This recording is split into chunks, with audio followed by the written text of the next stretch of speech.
I think there were three options. He wanted Romo to be the backup quarterback, in my opinion.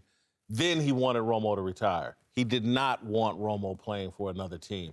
I think, given his physical health, being a backup was probably his best option in the NFL, right. And Jerry knew it, and Jerry had the most money to pay him.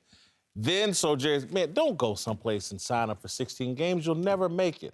And you have an opportunity to go make big money, big profile on CBS, not just with the NFL, perhaps even with golf and the Masters. Yeah. So I think Jerry wanted him to be the backup quarterback and the number two option retired. Listen, let's not downplay this.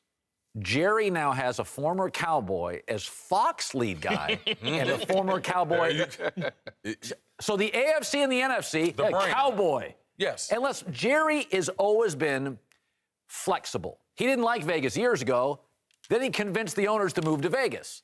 He was all about tradition. Then he got on the phone with Stan Kroenke and said, let's go to L.A.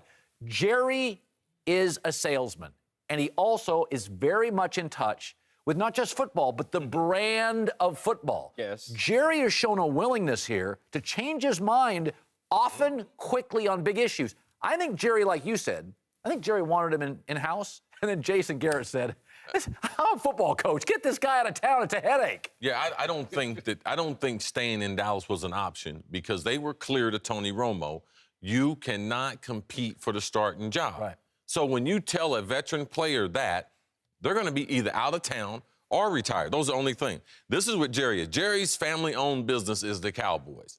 And what he told his son, Tony Romo, that's his son too, he told him, you know something? If you don't want to be in this business with us, you need to go on and get in another business. Now, I'll give you the blessing on that. If you want to stay in this business, you either stay here or you get out of this business and go to CBS. You ain't working for another oil company. Yeah, you can't work for it, especially the one across the state. Yeah. Right. So I think that had a lot to do with is it. like, nah, man. Yeah, he wanted him to retire because it took all of the decision-making off his plate. Because if he's still there in the locker room, and I'm with you, I think if he had accepted the backup role, he'd still be a Cowboy. Yep. But if you're not going to accept that role, now we have to find a way to make certain. He just said he's one of the greatest Cowboys ever. Jerry's still trying to find a way to get him in that ring of honors, and I want to be able to put you there. So I got to get you away. You can't go play for the enemy. And paying attention to what's happening, the CBS Fox angle, you're absolutely correct about that because I worked for the NFL Network once upon a time, and the thing that I can tell you there is that Jerry controlled everything that was on air. He pays attention to the brand and how his team is perceived. I think it's a marvelous point that I hadn't thought of in terms of the Cowboys brand having two high-profile spokesmen in the best position ever. Narrative on NFC, AFC. Yeah. All controlled by Cowboys. It's like Duke. Duke basketball has all the college broadcasters are Duke grads. Seriously. We have a few Ohio State ones around there.